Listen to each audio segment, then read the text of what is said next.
Saludos a todos y bienvenidos a esta primera parte de farmacología del sistema nervioso central, donde vamos a empezar hablando de algunas generalidades a modo de recordatorio fisiológico de la neurona para que vean sitios donde actúan fármacos que afectan el sistema nervioso central, y aquí también vamos a abordar algunos principios de anestesia muy básicos.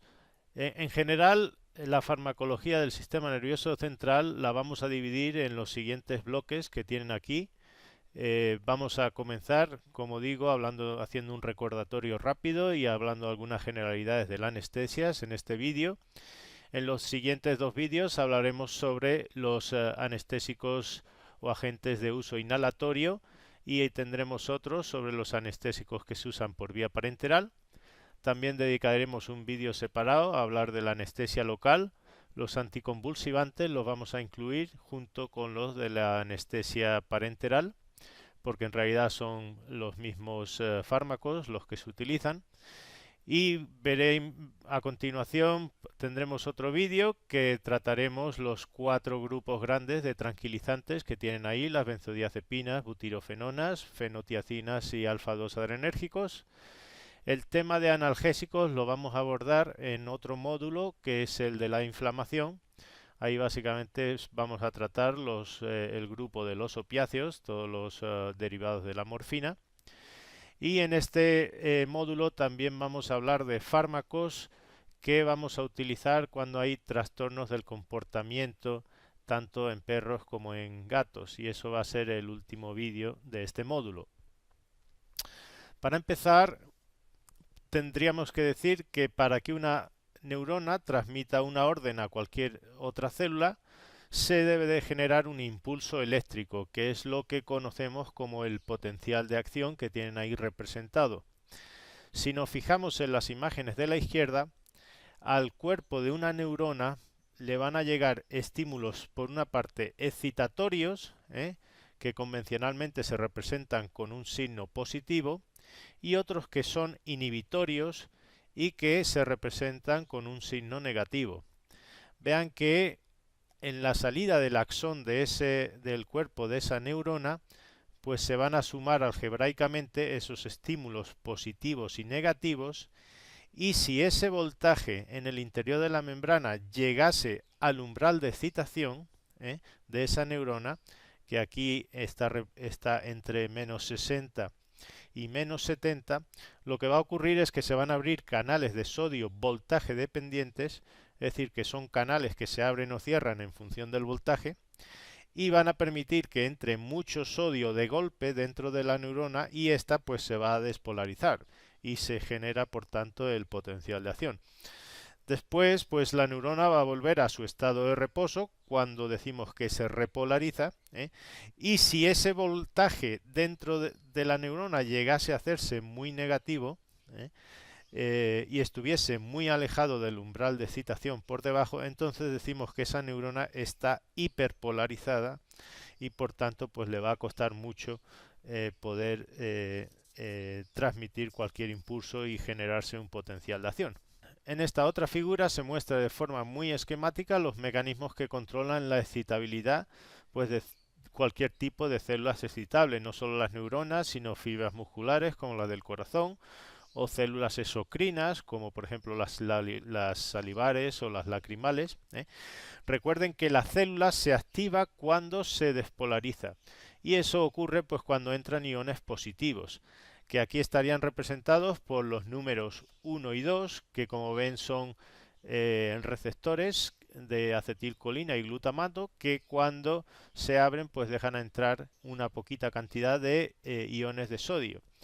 Y al acercarse el voltaje al umbral de excitación, pues tenemos los otros dos números, que son el 7 y el 8, que representan los canales de sodio y de calcio voltaje dependientes, que cuando se abren pues va a entrar mucho sodio o calcio de golpe en la célula, y se va a despolarizar y producir pues el potencial de acción. Cuando la célula se repolariza, entonces es cuando vuelve al estado de reposo. Aquí en esta imagen de eso se encargan, si quieren, los mecanismos que estarían representados por el número 9 y 10, que como ven, pues lo que hacen es terminar esa señal o ese potencial de acción. Y si la célula se hiperpolariza, eso requiere pues que entren muchos iones negativos o salgan muchos positivos. Y esto normalmente ocurre pues por receptores de tipo inhibitorio, que ahí tienen representados con los números 3, 4, 5 y 6.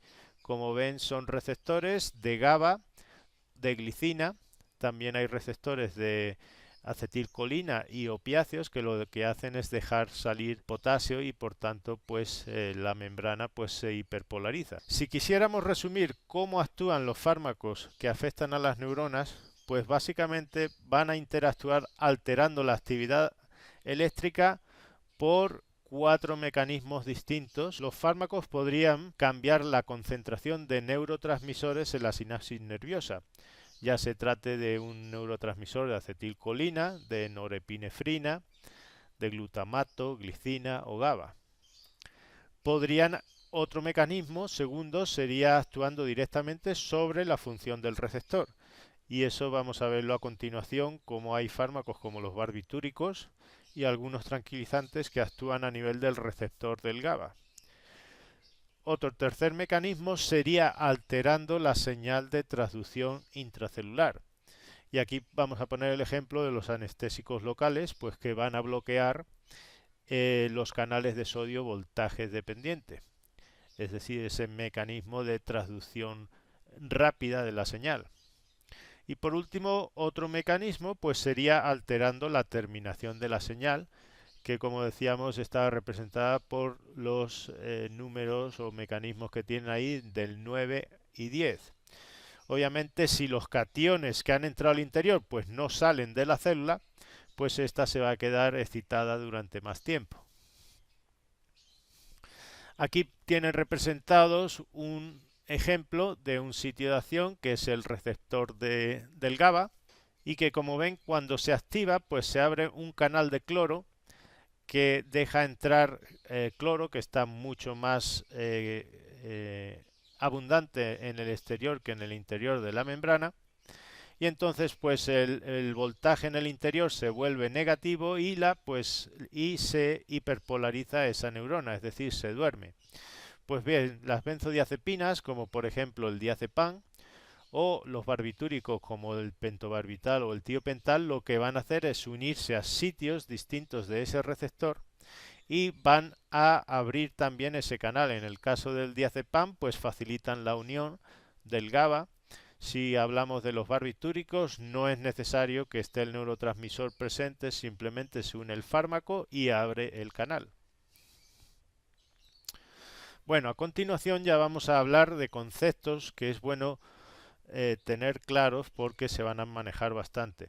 Para empezar vamos a decir lo que es la anestesia. La palabra tiene una raíz griega que significa insensibilidad y que médicamente lo que está ocurriendo es que hay un bloqueo de la sensibilidad táctil y dolorosa de todo o de una parte del cuerpo, con o sin pérdida de conciencia. Si hablamos del concepto de neuroleptoanalgesia, acuérdense que es la combinación del uso de un tranquilizante y un analgésico. Cuando aplicamos estos dos fármacos conjuntamente se dice que estamos induciendo un estado de neuroleptoanalgesia y que, como ven, no se abole la conciencia, pero permite realizar procedimientos menores. Cuando hablemos de protocolos de anestesia, veríamos que esta va a ser la premedicación idónea antes de inducir la anestesia, es decir, usar un agente que ya suprime la conciencia. Si hablamos de anestesia local o regional, lo que estamos haciendo es anulando la sensibilidad de una parte del cuerpo sin que necesariamente se afecte la actividad motora.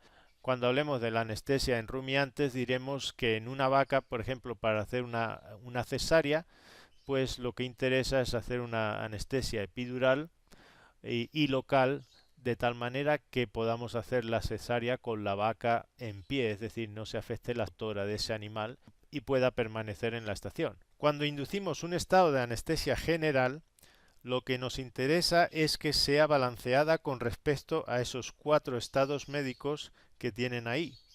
El primero es la pérdida de la conciencia y que va a conllevar pues a una hipnosia en que el animal pues no se va a acordar de lo que ha ocurrido. Ya veremos que todos los anestésicos generales pues logran esto, es decir, que el animal pues pierda la conciencia. Y sin embargo, la mayoría de ellos pues son muy malos analgésicos y no hacen que se pierda la sensibilidad dolorosa, que es otra de las condiciones que debe reunir una anestesia balanceada. Por último, ahí tienen que para poder intervenir el animal sin tener problemas, pues se debe de conseguir también una pérdida del tono muscular, es decir, que exista una miorrelajación y que haya pérdida de los reflejos, tanto del sistema nervioso autónomo, por ejemplo, vómitos, bradicardias y y somáticos, es decir, que el animal pues no presente rigidez ni contracciones musculares involuntarias. Como ven ahí en rojo, se dice que ningún anestésico reúne todas estas condiciones y por eso va a ser necesario siempre combinar distintos fármacos nos permitan alcanzar estas 4 condiciones de la anestesia balanceada. Cuando hablemos de la ketamina diremos que es un anestésico disociativo. Esto es importante porque no todos los anestésicos son depresores del sistema nervioso central. De hecho, la ketamina precisamente excita el sistema nervioso central. Lo que hace es desconectar unas partes de otras, es decir, disocia, si quieren, unas áreas del cerebro con otras, pero en general la actividad de ese cerebro va a ser mucho mayor de lo que sería, por ejemplo, en un estado de vigilia normal. Entonces a eso es a lo que nos referimos cuando hablamos de anestesia disociativa. En esta gráfica tienen dónde entra la aguja cuando realizamos lo que es una anestesia epidural. Ahí ven que ha entrado en el espacio espinal y que está por encima de lo que sería la meninge dura madre. Entonces a eso es lo que nos referimos cuando hacemos una anestesia epidural. Acuérdense que los nervios y menos la médula pues no deben de puncionarse con agujas. Es decir, que el anestésico se debe depositar en el espacio epidural. Del punto de vista médico, la anestesia la podríamos dividir en 4 fases por las que va a pasar el animal y que las tienen representadas en esta figura. Básicamente están mostrando la actividad que tiene el cerebro. Imagínense que se podría hacer una calibración desde 0 a 100. 0 sería cuando el sujeto está muerto y 100 es cuando el cerebro pues está convulsionando. Como ven, en el estado de vigilia, más o menos cuando estamos despiertos, pues la actividad sería intermedia. Es un poquito menor cuando estamos durmiendo y es aún menor cuando se logra un estado de anestesia general balanceada, en la que se puede intervenir quirúrgicamente, y que sería lo que llaman la fase 3 de la anestesia. Pero como ven, existen una fase 1 y 2 de la anestesia en la que el cerebro pues está más activo o excitado. La fase 1 es un periodo de excitación voluntaria en que el animal pues aún es consciente y se resiste al efecto del anestésico. Vean que está aumentada pues la frecuencia cardíaca, la presión sanguínea, puede haber reflejos de incontinencias, midriasis. En la fase 2 ya hay una pérdida de la conciencia, pero el animal todavía está mucho más excitado, más aún que en la fase 1, se produce lo que se llama como un estado de catalepsia y todos los reflejos pues están aumentados, incluido el del vómito, la frecuencia cardíaca, la frecuencia respiratoria está aumentada, es irregular. Existe un estado de catalepsia que consiste en una rigidez muscular y como ven pues en esta fase el cerebro está muy activo y muy cerca de lo que serían las convulsiones, que ahí lo llaman en inglés seizures. La ketamina, acuérdense, si la administramos sola, produce este estado y no se logra pasar el animal al estado 3, que sería el estado ideal para hacer una cirugía. Estas dos fases 1 y 2, del punto de vista clínico, se dice que son las fases de inducción de la anestesia. Y obviamente pues interesa que sean lo más rápidas y suavemente posible, y a ser posible lo ideal sería que el animal pasara directamente de la fase 1 a la 3, obviando la fase 2. En la fase 3 ya se alcanza el plano ideal para intervenir, ¿eh? Existe un estado de depresión del sistema nervioso central, y si nos pasamos de dosis, pues podemos ocasionar una fase 4, en lo que ya lo que está ocurriendo es que estamos deprimiendo la última parte del encéfalo que se duerme y que es precisamente el tronco encefálico donde están los centros respiratorios y cardiovasculares que mantienen el animal con vida, porque pues mandan todas las órdenes al corazón y a los músculos respiratorios para que el animal siga respirando y la circulación siga funcionando. Entonces, esta última fase de parálisis medular, como ven, está muy cerca ya de la muerte del animal y es bastante peligrosa que se produzca. En este dibujito se quiere mostrar una persona en estado cataléptico. Como decía, es un estado de inmovilidad como si fuera una momia, pero existe rigidez muscular y normalmente pues predomina la acción de los extensores sobre los flexores, por lo que ven ahí que la persona pues tiene los brazos estirados, y también todos los músculos, las piernas también extendidas y rígidas. En esta tabla pues tienen representados algunos anestésicos en función de los estadios anestésicos por los que van a hacer pasar al animal. Como ven, el éter o el dietiléter, que ya no se usa, pues haría pasar muy lentamente al animal por todos esos estadios, precisamente por eso pues no se usa. La ketamina y algunos similares como la tiletamina pues no logran pasar al animal más allá del estadio 2 de la anestesia, que como ven está muy cerca de las convulsiones. De hecho, si solo usáramos la ketamina en animales, pues muchos de ellos pues probablemente van a convulsionar durante la cirugía. Como ven, ahí tienen también los barbitúricos como el pentobarbital o el tiopental, y estos actúan muy rápidos, es decir, que hacen que el animal pase directamente de la fase 1 a la fase 3, que es la que nos interesa, sin hacerlo pasar por la fase 2. Obviamente, si nos pasamos de dosis, pues llegamos a la fase 4, que es la más peligrosa porque se produce una parálisis de los centros cardiorrespiratorios. Aquí tenéis un protocolo quizás de los más completos que se harían en hospitales con más rigurosidad de la anestesia. Y lo que sí quiero que os fijéis es que del punto de vista clínico vean que dividen las fases en una primera, que sería la preanestesia. Básicamente aquí se prepara al animal para que la inducción sea lo más rápida, suave, y el riesgo de complicaciones después durante la anestesia se reduzca al máximo. Esos serían los principales objetivos de la preanestesia. Después viene la inducción, donde ya sí se está provocando la anestesia. Estas serían la fase 1 y 2, a las que estamos aludiendo anteriormente. Después de la inducción vendría el mantenimiento mientras se está interviniendo al animal.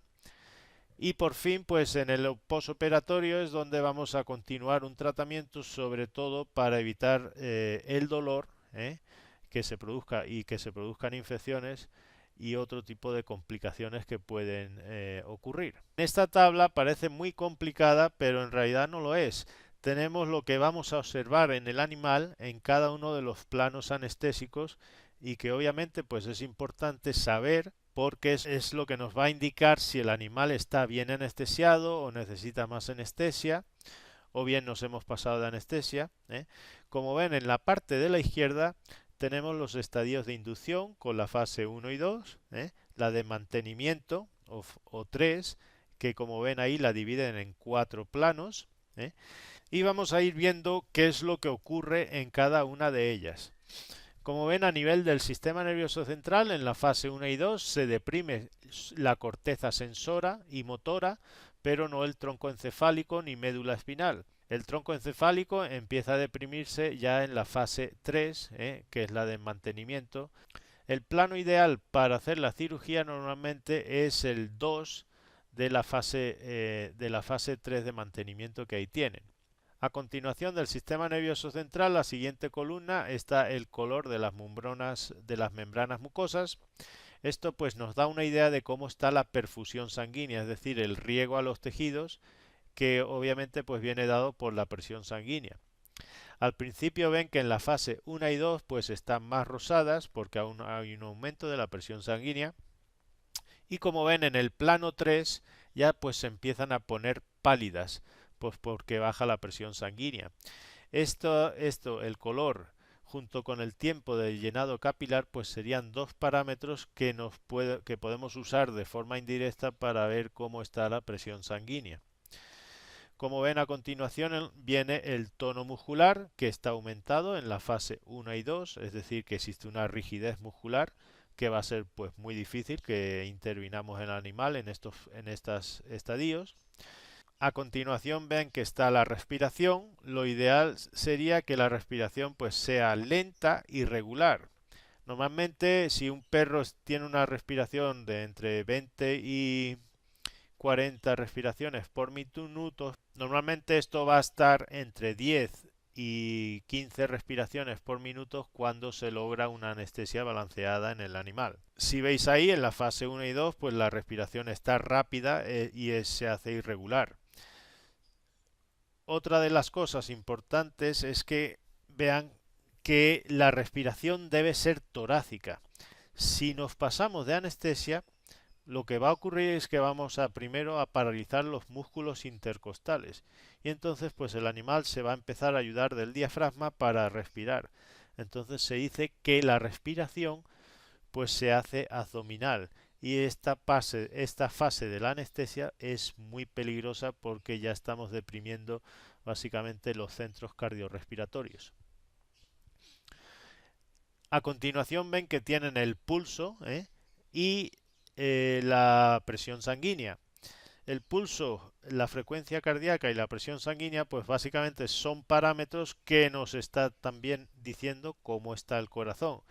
En un animal, en un perro por ejemplo anestesiado, pues lo normal sería una frecuencia cardíaca de entre 60 y 80, cuando lo normal pues en un perro sin anestesiar puede estar entre 80 y 120. Y por último, pues ahí tienen los reflejos. Como ven, el último que se pierde es el corneal, es decir, que si tocamos la córnea, pues el animal tiene que bien retirar la cabeza y cerrar el párpado inmediatamente. Este sería el último reflejo que se pierde y que no se debe de sobrepasar por lo general en ninguna anestesia balanceada. Aquí tenéis las 5 principales complicaciones de la anestesia que nos pueden llevar a la muerte del animal.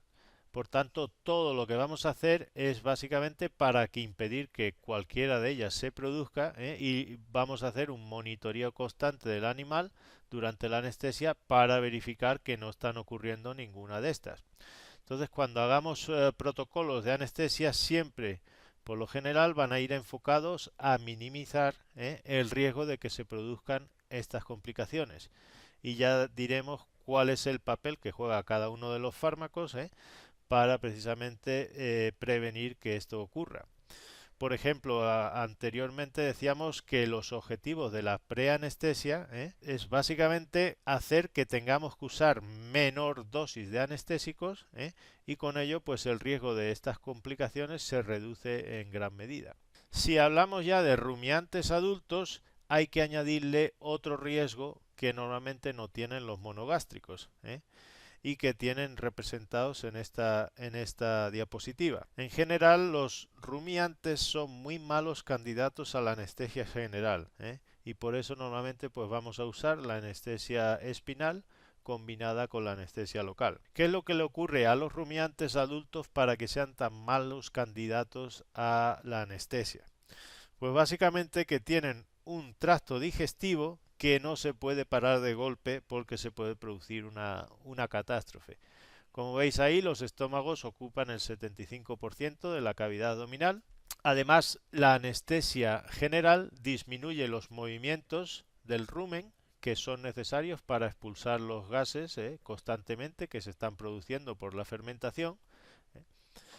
Y por eso, si paramos esos movimientos ruminales, pues el riesgo de que se produzca un meteorismo es muy alto. Y si ese rumen se hincha, se va a presionar la cavidad torácica y va a comprometer la función cardiorrespiratoria. Si a esto le añadimos que el animal está en un estadio tardío de gestación, todo eso que he dicho anteriormente aún se complica todavía mucho más.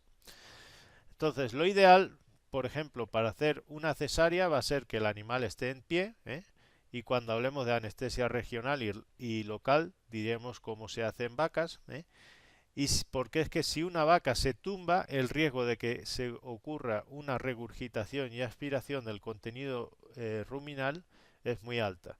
Entonces, lo que habría que hacer inmediatamente es que si se tumba, pues habría que intubar y proteger esa tráquea. Vean que los neonatos se consideran como monogástricos hasta que tienen más de un mes de edad. Algunas de las consideraciones que vamos a tener para disminuir el riesgo precisamente de regurgitación y de meteorismo en un rumiante adulto es que podemos ayunarlo durante 48 horas antes de inducir la anestesia. El agua habría que quitarla 12 horas antes. Si son pequeños rumiantes, con 24 horas de ayuno es suficiente, el agua no se quita. Y los neonatos pues se comportan como monogástricos. Normalmente el ayuno es de 2 a 4 horas y obviamente pues no se separa de la madre si está lactando.